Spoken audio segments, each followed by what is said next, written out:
வணக்கம் நண்பர்களே, இமயம் DBT real estate சேனலுக்கு உங்களை வரவேற்கிறேன். இன்றைக்கி நம்ம பார்க்க வந்துருக்க ப்ராப்பர்ட்டி பார்த்திங்க அப்படின்னா வெஸ்ட் தாம்பரம் முடிச்சூர் ரோடு, முடிச்சூர் மணிமங்கலம் ரோட்டில் பார்த்திங்க அப்படின்னா முடிச்சூர் அட்டை கம்பெனிலேருந்து மணிமங்கலம் போகும்போது நமக்கு போலீஸ் பூத் வரும். அது பேக் சைடில் நமக்கு வந்து பார்த்திங்கன்னா முல்லை நகர்னு சொல்லுவாங்க. அங்கே வந்து பார்த்திங்கன்னா நார்த் ஃபேஸிங்கில் 2100 ஸ்கொயர் ஃபீட் லேண்ட் ஏரியாவில் ஒரு 1500 ஸ்கொயர் ஃபீட் கிட்ட பில்டப் பண்ணிருக்கக்கூடிய G+1.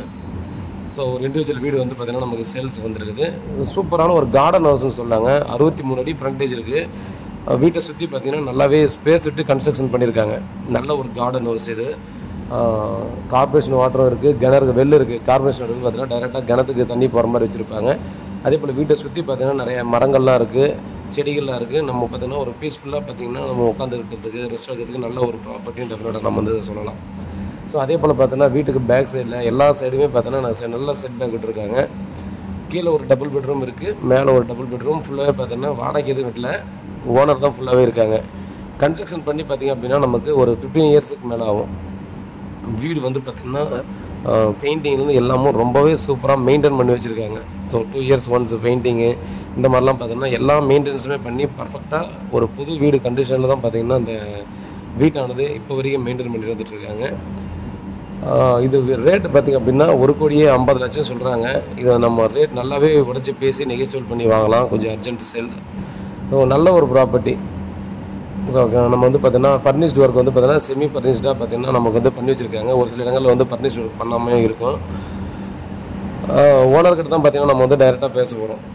ஸோ இந்த ப்ராப்பர்ட்டியை பொறுத்த வரைக்கும் ஸோ அவருடைய ஃபைனல் ரேட் என்னன்றது நம்மக்கிட்ட சொல்லியிருக்காங்க. அதனால் நமக்கு தெரியும். மேலும் பார்த்திங்க அப்படின்னா இது ரொம்ப ஒர்த்தான ஒரு ப்ராப்பர்ட்டின்னு டெஃபினட்டாக நம்ம சொல்லலாம். ஸோ இதை வந்து பார்த்திங்கன்னா நமக்கு வாட்டர் லாகிங் ஏரியாவில் வருமா அப்படின்னு கேட்டிங்கன்னா தண்ணி வந்ததுங்க. வீட்டுக்குள்ளே வராது. தண்ணி ஃப்ளட்டை வரும்போது தண்ணி இதுக்குள்ளே கண்டிப்பாக இந்த ஏரியாவில் வந்தது. வாசப்படிக்கு கீழே வர்ற மாதிரி தான் பார்த்திங்கன்னா அங்கே தண்ணி வந்தது. ஃபஸ்ட்டு ஃப்ளட் ஆஸ் யூஷுவல் பார்த்திங்க அப்படின்னா எல்லாருக்குமே தண்ணி வந்தது. இப்போ லாஸ்ட்டாக வந்து 2023 அந்த ஃப்ளட் வந்துச்சு இல்லையா? ஸோ அந்த ஃப்ளட்டில் பார்த்திங்கன்னா வீட்டுக்குள்ளெல்லாம் அங்கே எங்கேயும் தண்ணி வரல. அதனால் பார்த்திங்கன்னா அந்த பிரச்சனையே இல்லை. இப்போ வந்து பார்த்திங்கன்னா நமக்கு அரையார் ரிவரும் பார்த்திங்கன்னா நல்லாவே ரெடி பண்ணுறதால ரொம்பவே நல்லா தான் மெயின்டைன் பண்ணி வச்சுருக்காங்கன்னு சொல்லலாம். ஸோ நம்ம வந்து பார்த்திங்கன்னா இப்போ ஃபஸ்ட் ஃப்ளோர் வந்து பார்க்கலாம். ஸோ அந்த யூஸ் பண்ணிக்கிற மெட்டீரியல்ஸ் எல்லாமே நல்ல ஒரு பழைய பொருள்ன்றதால குவாலிட்டி நல்லாயிருக்கும். நம்ம வந்து ஜன்னல் கதவு எல்லாமும் பார்த்திங்கன்னா நல்ல ஒரு குவாலிட்டியான மரத்தில் பண்ணியிருக்கிறதால பார்த்திங்கன்னா அந்த வீடு இன்னும் எனக்கு தெரிஞ்சு அப்ராக்சிமேட்டாக இன்னொரு 50 வருஷம் ஆனாலும் பார்த்திங்கன்னா எதுவுமே ஆகாது அப்படின்னு சொல்லலாம். ஸோ அந்த மாதிரி கண்டிஷனில் தான் பார்த்தோன்னா அந்த வீடு இருக்குது. ஏன்னா இப்போ கட்டுற வீடே பார்த்திங்கன்னா நமக்கு செம்சாண்டில் இருக்கிறதே 50 வருஷம் கவர்மெண்ட்டு பர்மிஷன் கொடுக்கலாம். 50 வருஷம் கண்டிப்பாக அதிகமாக கூட வரலாம். பட் இது வந்து பார்த்திங்கன்னா நமக்கு பழைய கன்ஸ்ட்ரக்ஷன்லாம் பார்த்தோன்னா நீங்கள் டெஃபினட்டாக தெரியும் ஒரு 75 வருஷம் 100 வருஷம் இந்த மாதிரிலாம் பிளான் பண்ணி நிறைய பேர் கன்ஸ்ட்ரக்ஷன் பண்ணுவாங்க. ஸோ அந்த மாதிரி தான் பார்த்திங்கன்னா இது நான் கண்டிப்பாக சொல்லுவேன். மினிமம் 30 இயர்ஸ் எந்த ஒரு ப்ராப்ளம் இருக்குது சூப்பராகவே இருக்கும். நான் 50 இயர்ஸ் கூட கண்டிப்பாக இருக்குன்னு டெஃபினட்டாக நம்ம வந்து சொல்லலாம். நம்ம டேஸ்ட்டுக்கு தகுந்த மாதிரி அதுக்கப்புறம் வேலை டெமாலிஷ் பண்ணி நம்ம ஈஸியாக கன்ஸ்ட்ரக்ஷன் பண்ணிடலாம். ஸோ கிரவுண்ட் ஃப்ளோரில் ஃபர்னிஷ் ஒர்க் எல்லாம் பண்ணியிருக்காங்க. ஃபஸ்ட் ஃப்ளோரில் பார்த்தீங்கன்னா கிச்சனில் எதுவும் பார்த்திங்கன்னா நம்ம ஃபர்னிஷ் ஒர்க் எதுவுமே பண்ணல. நாம தான் இப்போ செஞ்சுக்கிற மாதிரி இருக்கும். கிரவுண்ட் ஃப்ளோரில் எப்படியோ அதே போல் தான் ஃபஸ்ட் ஃப்ளோரில் இருக்கும்.